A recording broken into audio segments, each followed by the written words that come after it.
Doctor generally ये पाया गया है कि लोगों को क्रिटिसिज्म बिल्कुल अच्छा नहीं लगता। तो हमारा आज का सवाल इसी के रिलेटेड है। डॉक्टर, किसी भी क्रिटिसिज्म को किस तरह से हमें फेस करना चाहिए? Doctor Madhav. Okay, hello everyone. Criticism को हिंदी में हम कहते हैं टीका टिप्पणी या कुछ लोग इसको शिकायत भी कह सकते हैं। तो मुझको लगता है कि आज के वीडियो में हम ऐसा सोचते कि टीका टिप्पणी या शिकायत बहुत बार गुस्से से भी होती है। मतलब लोग गुस्सा हो जाते हैं। गुस्सा का मतलब ये नहीं कि वो एकदम झगड़ा करने, लेकिन उनको थोड़ा सा गुस्सा आ जाता है और ऐसे समय में वो कुछ ना कुछ टीका टिप्पणी करने लगते हैं या शिकायत करते हैं। ऐसी अवस्था में ये जो शिकायत है या टीका टिप्पणी है, इसका सामना कैसा करें, ये मालूम रहना या सामना करने का ट्रेनिंग हासिल करना या ट्रेनिंग खुद को देना, ये बहुत इंपॉर्टेंट हो सकता है, ऐसा मुझको लगता है। और इसीलिए मुझको लगता है कि आपका ये क्वेश्चन बहुत रिलेवेंट है, क्योंकि आम जनता आम जीवन में शिकायत या टीका टिप्पणी या क्रिटिसिज्म या गुस्से का सामना आमतौर पे करते हैं हम लोग, है ना। अगर आप सामान्य व्यक्ति हो तब भी, अगर आप वाइफ हो तब भी, अगर आप हस्बैंड हो तब भी, माता पिता हो तब भी, लड़के हो लड़की हो तब भी, हर किसी को इसका मुकाबला या इसका सामना आज न कल या हर रोज कभी कभी किसी को हमेशा करना ही पड़ता है। और इसके कारण बहुत बार वो जो शिकायत है उसको हम डील नहीं कर सकते बराबर। अब ये कब हो सकता है? ऐसा आपके फैमिली के अंदर हो सकता है, हस्बैंड वाइफ के अंदर हो सकता है, माता पिता और बच्चों के साथ में हो सकता है। अगर आप कोई नौकर पेशा हो और कोई काम कर रहे हो तो आपके क्लाइंट्स जो है, ग्राहक जो है, वो हो सकता है आपके पास में कोई शिकायत लेके आए और वो शिकायत का सामना आपको करना पड़े, ये भी हो सकता है ना। तो कहने का मतलब ये सारे जो सिनेरियो मैंने अभी बोले, ये सारे सिनेरियो में फिट हो ऐसा कोई आंसर मैं ढूंढने की और आपको बताने की कोशिश कर रहा हूं, ठीक है ना। आमतौर पे जब भी कोई शिकायत कोई करता है, समझ के चलिए कोई वाइफ अपने हस्बैंड को शिकायत कर रही है, हाँ, या हस्बैंड वाइफ को शिकायत कर रहा है, तो आमतौर पे क्या होता है, हम शिकायत जैसे किसी ने कर दिया तो हम उससे डिफेंड करते हैं। मतलब हम ये समझते हैं कि जो शिकायत कर रहा है वो हमें अपनी गलती, मतलब हमारी गलती बता रहा है। अगर वो गलती बता रहा है ऐसा संदेश या ऐसा आभास भी अगर हमको हो जाए तो हम लोग क्या करते हैं, आमतौर पे ये बड़ी स्वाभाविक ह्यूमन टेंडेंसी है, स्वाभाविक मनुष्य स्वभाव है, क्या करते हैं वो डिफेंड करते हैं, बचाव करते हैं। मतलब अपोजिशन में बात करते हैं या opposition point of view adopt करते हैं, है ना। अगर किसी ने आपको शिकायत किया, सपोज अगर आप ऑफिस में हो और किसी ने आकर के बताया कि आपके ऑफिस की सर्विस के बारे में या जो भी, या अगर आप कोई दुकान में हो, आपने कोई माल बेचा है और वो माल खराब हुआ या ऐसा हुआ वैसा हुआ करके अगर वही ग्राहक वापस आए, तो आमतौर पे क्या होता है, क्या हम समझते हैं कि वो हमें हमारी गलती का एहसास दिला रहा है, हमारी कमी के बारे में बता रहा है, हमने क्या नहीं करना चाहिए था ये बता रहा है। और ऐसा अगर सोचा जाए, ऐसा लगता है ये आमतौर पे, इसमें कोई गलत नहीं है, ऐसा अगर सोचा जाए तो व्यक्ति, जो भी व्यक्ति सामना कर रही है शिकायत का या टीका टिप्पणी का या क्रिटिसिज्म का, वो खुद का बचाव करने में इमीडिएटली तैयार हो जाते हैं मानसिक रूप से, और वो अपना खुद का बचाव करने की कोशिश करते हैं। मेरी पहली सलाह ये है कि ऐसे समय में बचाव की बिल्कुल कोशिश ना करो, ठीक है ना। उसका कारण ये है कि अगर आप ये बचाव करने की कोशिश करेंगे तो जो शिकायत करने या क्रिटिसिज्म करने या टीका टिप्पणी करने आया है या आई है, उनको ये लगेगा कि वो सही है, उनको ये लगेगा कि उन्होंने जो टीका की है वो आपको दिल पे लग गई। क्यों? क्योंकि वो सच हो सकता है, आपकी गलती होगी इसलिए तो आपको दिल पे लगी। अगर आपकी गलती नहीं है तो आपको क्यों दिल पे लगेंगी, है ना। अगर समझो किसी ने बोला कि मैंने आपको 100 रुपए दिए थे, दुकान के अंदर में कोई ग्राहक आया, उसने 100 रुपए दिया, आपने उनको माल दिया और जो चिल्लर बाकी बची थी वो 20 रुपए उनको वापस किए। अगर वो आकर के आपको बोलेंगे कि नहीं आपने तो 20 रुपए दिए ही नहीं मुझको, अब ऐसा करने के बाद में अगर दुकानदार ने सच में दिए नहीं होते तो दुकानदार खुद को इमीडिएटली डिफेंड करने का या बचाव करने की कोशिश करेगा, या दुकानदार को गुस्सा आएगा, या दुकानदार का तेवर बदल जाएंगे, चेहरे के हाव भाव बदल जाएंगे, और वो कहने वाले ग्राहक को या क्लाइंट को पता चल जाएगा। तो उसका ग्रह जो था अंदाज जो था वो पक्का हो जाएगा कि नहीं, इसने मुझको 20 रुपए वापस ही किए नहीं, मैं भूल गया 20 रुपए लेना। और अगर वो उस समय में दुकानदार उसको बोलेगा कि नहीं, मैं 20 रुपए तुमको वापस दे दिए थे, क्या बोलते हो, मेरे को पता नहीं क्या बताए वगैरह वगैरह, तो उसका ये विश्वास पक्का हो जाएगा कि दुकानदार ने मुझको पैसे वापस किए ही नहीं, और अनबन हो जाएगी, झगड़ा हो जाएगा, या दुकानदार के बारे में वो गिराहिक अच्छी भावना लेकर के नहीं जाएगा, मतलब गिराहिक टूटेगा। अगर ये आप चाहते हो कि गिराहिक ना टूटे, गिराहिक का समाधान हो, आपको भी कोई ठेस ना पहुंचे, तो ऐसे समय में बचाव करना ठीक नहीं है, ठीक है ना, क्योंकि बचाव करने के कारण ही आप सामने वाले को ये बता देते हो कि उनका पॉइंट ऑफ व्यू या उनका स्टैंड सही है, ठीक है ना। ओके। दूसरी बात इमीडिएटली इसके साथ में लगती है कि किसी ने भी अगर टीका टिप्पणी की, कभी कभी क्या होता है, टीका टिप्पणी डायरेक्ट नहीं होती, क्रिटिसिज्म डायरेक्ट नहीं होता है ना, वो इनडायरेक्ट भी करते हैं, है ना। लेकिन कहने का मतलब वो जो कह रहे हैं, कटु शब्द जो बोल रहे हैं, वो किसी और के लिए बोल रहे हैं ऐसा वो दिखाते हैं, लेकिन वो रहते हैं किसी और के लिए, और जिसके लिए रहते हैं उसको दिल में लग जाती। तो मेरी दूसरी बात आपको ये कहनी है कि कोई भी टीका टिप्पणी अगर डायरेक्ट आपके ऊपर हो या इनडायरेक्ट आपके ऊपर हो, दिल पे मत लेना। पूछिए क्यों? क्योंकि दिल पे लेने से आपका जो दिमाग है, बुद्धि को कहते हैं दिमाग, वो दिमाग पीछे जाएगा और भावना बोले तो दिल सामने आ जाएंगी। अगर आप भावनावश हो जाओगे या भावनात्मक हो जाओगे तो आपकी बुद्धि पीछे जाएगी, मतलब बुद्धि काम नहीं करेगी, फिर सामने वाले की शिकायत का आप मुकाबला नहीं कर पाओगे, सामने वाले को आप समाधान नहीं दे पाओगे, और आपका बौद्धिक कार्य हट जाएगा, कम हो जाएगा। इसलिए कभी भी, चाहे हो सकता है ऐसा कि सामने वाले ने जो टीका टिप्पणी किया वो सच हो, आपकी कहीं गलती हो गई हो, ये हो सकता है, लेकिन इसका मतलब ये नहीं है कि आप भावना में बह जाओ। आप मान्य करेंगे गलती को, तब भी आप अपना गुरूर, अपना कॉन्फिडेंस और अपनी इज्जत बचा करके आप उनके साथ में बात कर सकते हो। बेइज्जत होने वाली कोई बात नहीं आएगी। हो सकता है गलती हो गई आपसे, ह्यूमन बीइंग है, किसी भी इंसान से गलती हो सकती है, ये समझ करके आप वो चीज को दिल पे ना लो, ठीक है ना। दिल पे कभी नहीं लेना चाहिए, क्योंकि दिल पे लेने से आपकी बुद्धि पीछे चले जाएंगी, आप काम नहीं कर पाओगे, ठीक है ना। अब जब आप दिल पे ले लेंगे तो आपके चेहरे के ऊपर में हाव भाव बदल जाएंगे। जब आप दिल पे ना लेने की प्रैक्टिस करेंगे, हैबिट डालेंगे, तो आपके चेहरे के हाव भाव नहीं बदलेंगे। तीसरी बात, चेहरे के हाव भाव तब भी नहीं बदलेंगे अगर आप सामने वाले की जो शिकायत है या जो क्रिटिसिज्म है उसके साथ में आप हो लेते हो, आप सहमत होते हो।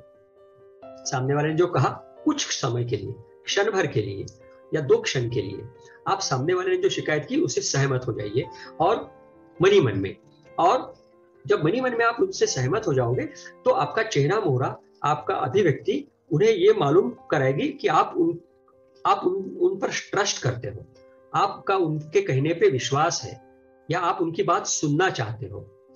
और फिर सच में आपका दिमाग भी आपको बताएगा कि नहीं, बात तो पहले सुन लो, और आप बड़े पेशेंटली, शांत मन से, शांत चेहरे से सामने वाले की शिकायत को, क्रिटिसिज्म को सुन लेंगे।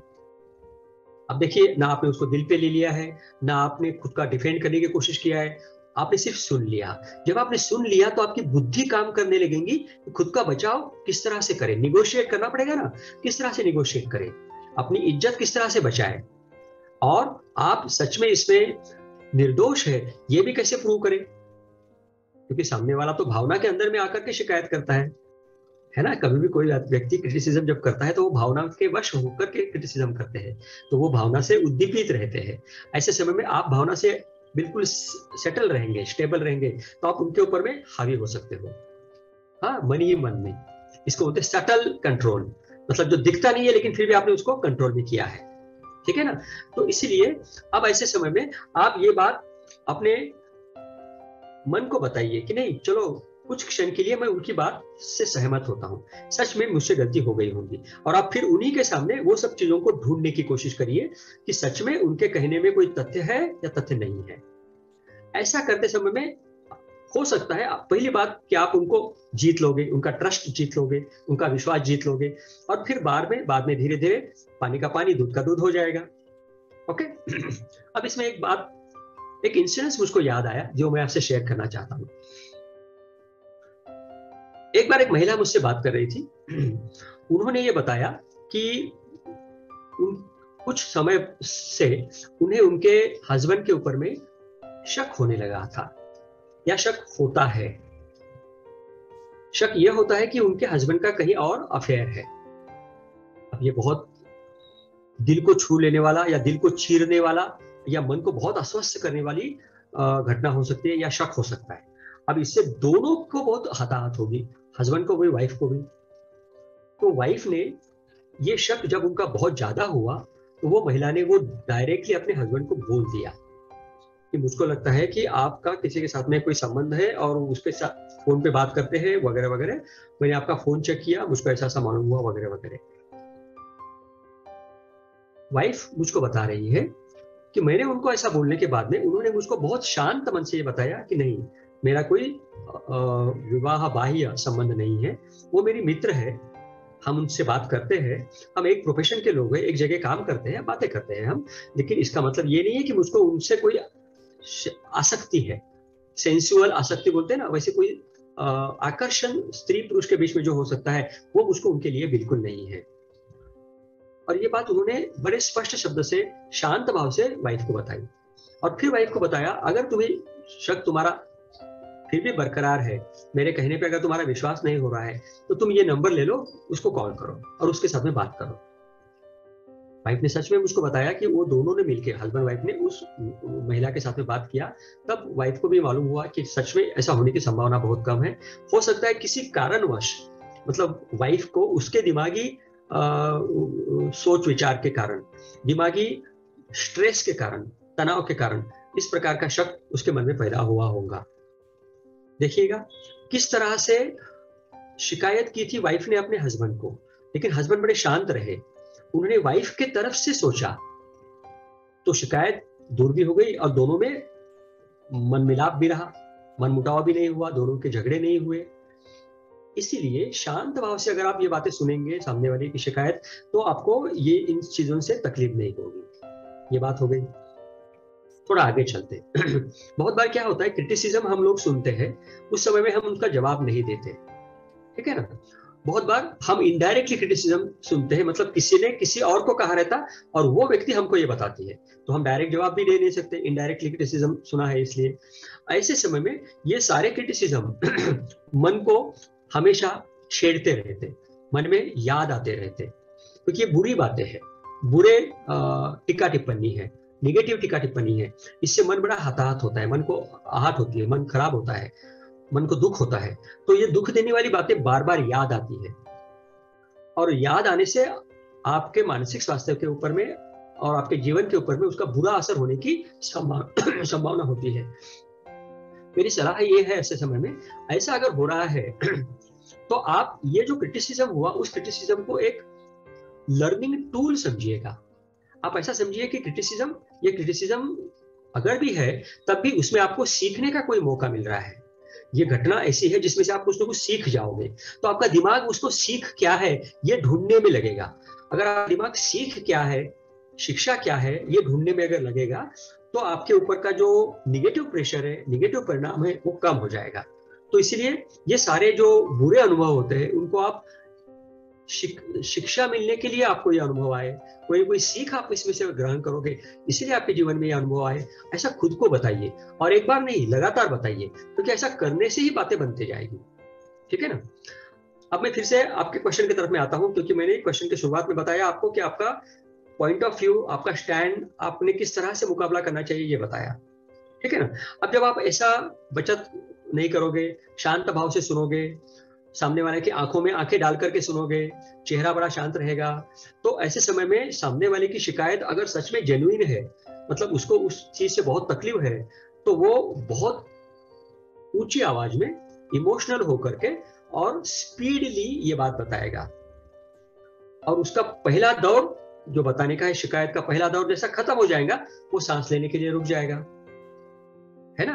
अब आपके पास में समय है, अब आप इमीडिएटली बोलिएगा। जैसे उसने समय आपको दिया, आप इमीडिएटली बोलिएगा। ये बात शायद आपने कभी सुनी नहीं होगी, पहली बार मुझसे मालूम करोगे। अगर मालूम नहीं किया है पहले किसी से, तो ये बहुत अच्छी बात होगी। मैं आपको ये बता रहा हूं, इसको गौर से सुनिएगा। जैसे आपको समय मिलता है कि सामने वाले ने आपको सांस लेने के लिए मतलब सामने वाले ने सांस लिया तो आपको समय मिल गया कि आप बीच में बोले, तो इमीडिएटली बीच में बोलिएगा, अरे बाप रे बाप, आपका चेहरा देखिए कितना लाल हो गया, ओ माय गॉड, आपको बुखार चढ़ गया क्या, जरा देखिए देखिए, हाथ लगा के देखिए। आपके अगर हमेशा पहचान वाला व्यक्ति है, जैसे हस्बैंड वाइफ, भाई बहन, माता पिता, तो आप उनको उनके चेहरे को हाथ लगा सकते हो। लेकिन अगर वो इतना पहचान वाला या इतना नजदीक वाला व्यक्ति नहीं है तो आप भी बोलिए, आप अपना हाथ उठा करके देखिए ना, हाथ अपना कपाल पे लगा के देखिए ना, क्या आपका चेहरा बहुत लाल हो गया है, आपको बुखार तो नहीं चढ़ गया। ऐसा आप क्यों बोलेंगे, बताता हूं। अब ऐसा बोलने के बाद में वो व्यक्ति डेफिनेटली आपकी बात को सुन करके थोड़ा सा शॉक हो जाएगा, थोड़ा सा थम सा जाएगा, रुक जाएगा। उसके विचार जो आ रहे थे फास्ट स्पीड से, जलद गति से विचार जो आ रहे थे, आपको आपकी शिकायत पूरी बताने के लिए वो रुक जाएंगे। तो जैसे वो रुक जाएंगे, उसके दिमाग का जो बुम आया हुआ गुस्सा था वो एकदम से कम हो जाएगा। तो उसका गुस्सा कम करने के लिए सबसे बढ़िया तकनीक है ये कि आप उसको कहिए ये जो मैंने अभी बताया वैसे, ठीक है ना। इसमें आप कुछ और भी बातें उनसे कह सकते हैं कि देखिएगा, अगर आप इस तरह से गुस्सा करते रहोगे तो आपका ब्लड प्रेशर बढ़ जाएगा। तो मेरी एक रिक्वेस्ट है कि आप गुस्सा करना कम कर दो, हम बात करेंगे, मैं यहाँ हूं, मैं कहीं नहीं जाऊंगा, आपकी पूरी बात सुन लूंगा। ऐसा भी आप कह सकते हो। अगर आपको लगता है कि ये जो कहना है, आपको बुखार तो नहीं चढ़ गया, आपका चेहरा तमा तमा हो गया, लाल हो गया है, ऐसा कहना अगर आपको पर्सनली जम नहीं रहा है तो आप ये भी तरीका अपना सकते हैं। आप उनको आश्वस्त दे सकते हैं कि मैं आपकी बात सुनने वाला हूँ, आप जो कह रहे हो वो जरा धीरे धीरे बताइए। ये देखिए, मैंने ये कागज लिया, ये पेन लिया, आप बताइए सबसे अहम शिकायत क्या है, ठीक है ना। अब उनको बिठाइएगा, कुर्सी दे दीजिएगा, आप भी बैठिएगा, टेबल कुर्सी के ऊपर में कागज पेन लेकर के बैठिएगा। मेरी तो सलाह यह है कि आप उनको कहिएगा कि ये कागज पेन लेकर के आप लिखिए, उनको लिखने के लिए कहिएगा। अब कभी कभी ऐसा होता है कि व्यक्ति बहुत गुस्से में रहती है या गुस्से में रहती है, तो वो ऐसे समय में आपकी बात नहीं मानेगी, मैं नहीं लिखता, तुम लिखो, ऐसा वो कह सकती है। अगर उन्होंने ऐसा कहा तो आप लिखना चालू करिए, उनको बोलिए सब बताइए अहम शिकायत कौन सी है। हो सकता है आप बैठ जाओगे, वो सामने खड़े रहेंगे, उनको बोलिए आप खड़े रह सकते हो, ऐसा करने से मेरी गर्दन दुखेगी ना, तो आप बैठ सकते हो, खड़े क्यों रहते हो। तो आप उनको बोलिएगा पहली शिकायत क्या है। अब देखिए ये ऐसा क्यों कर रहे हैं आप, या तब भी आपने बोला था आपका चेहरा तमतमा गया है, आपको गुलाबी लाल हो गया चेहरा, ऐसा क्यों कहा आपने, क्योंकि उनका ध्यान हट जाए, उनके शिकायत करने का स्पीड कम हो जाए और उनमें रुकावट पैदा हो जाए। अगर आपने उसी रुकावट उनमें पैदा कर दिया तो उनका आधा गुस्सा निकल जाता, सच बता रहा हूं, आधा गुस्सा निकल जाता। यहां तक कि मैंने एक तरकीब बहुत इस्तेमाल की है, आपको भी बताऊंगा। कभी अगर मैंने देखा कि किसी व्यक्ति को गुस्से से बात करनी है, शिकायत करनी है, टीका टिप्पणी करनी है, तो उसको गुस्सा आने के पहले भी मुझको तो देख करके मालूम पड़ जाता कि सामने वाले को गुस्सा आ रहा है, या कभी कभी मालूम नहीं पड़ा तो गुस्सा आने के बाद में मालूम ही पड़ जाता है कि सामने वाले को गुस्सा आ गया। ऐसे समय में मैं उन लोगों को गुस्सा आने के पहले या गुस्सा आने के बाद में बोल देता हूँ, अरे आपको तो गुस्सा आ रहा है, अरे आपको तो गुस्सा आ गया। अब ये जो बोलने का तरीका है थोड़ा शॉक देने जैसा, इससे सामने वाले क्या बोलते हैं, गुस्सा, मुझको नहीं गुस्सा, नहीं मुझको कोई गुस्सा नहीं आ रहा है। ऐसा भी होता है। अगर ऐसा हो या अगर ऐसा हुआ तो आप समझिएगा आप जीत जाओगे शिकायत वाले को, क्योंकि उसका जो आने वाला स्पीड से आने वाला जो उसका वार था वो तो आपने हटा दिया पहले। तो ये बड़ी नुस्खे है, ये आप इस्तेमाल कर सकते हो। तो हाँ, तो आप उनको कहिएगा कि शिकायत लिखिए या हम बोलेंगे, जिससे क्या हो जाएगा, समय आप लेंगे, आपके बुद्धि को चालना मिलेगी और उनके गुस्से को ठंडा कर देंगे। ऐसा करने के लिए आपने ये सब करना चाहिए। कभी कभार अगर आपको उस व्यक्ति को टालने का है तो ये निम्नलिखित उपाय मैं आपको बता रहा हूं, ये उपाय करिएगा। आप ऐसा कहिएगा कि आपकी शिकायत इमरजेंसी है क्या, मेरे पास में कोई इमरजेंसी काम है, क्या आप थोड़ा देर बैठेंगे, मैं आपके लिए चाय बुलाता हूँ, मैं बाद में आपसे बात करूंगा, ताकि आप उनको ठंडा कर दोगे, चाय पिला दोगे और अपनापन उनसे स्थापित कर लोगे। और आप अपना कोई काम करिएगा और उसके बाद में उनसे बात करिएगा। ऐसे में क्या हो जाएगा, उनका गुस्सा भी निकल जाएगा और वो मन ही मन में सोचेंगे कि यार मैंने ये शिकायत किया, इसमें इसकी ही गलती है क्या, मेरी तो कोई गलती नहीं है क्या, हो सकता है मैं भी वो गलती के लिए, मेरे नुकसान के लिए अंश भर क्यों न हो कारण हूं। अगर उनके वो 15 मिनट के समय में उनके मन में अगर ऐसा विचार आएगा तो वो बहुत बार आपको शिकायत करना भूल जाएंगे और खुद निकल जाएंगे। तो सामने वाले के दिमाग को सोचने के लिए मजबूर किया जा सकता है इन तरकीब से, ठीक है ना।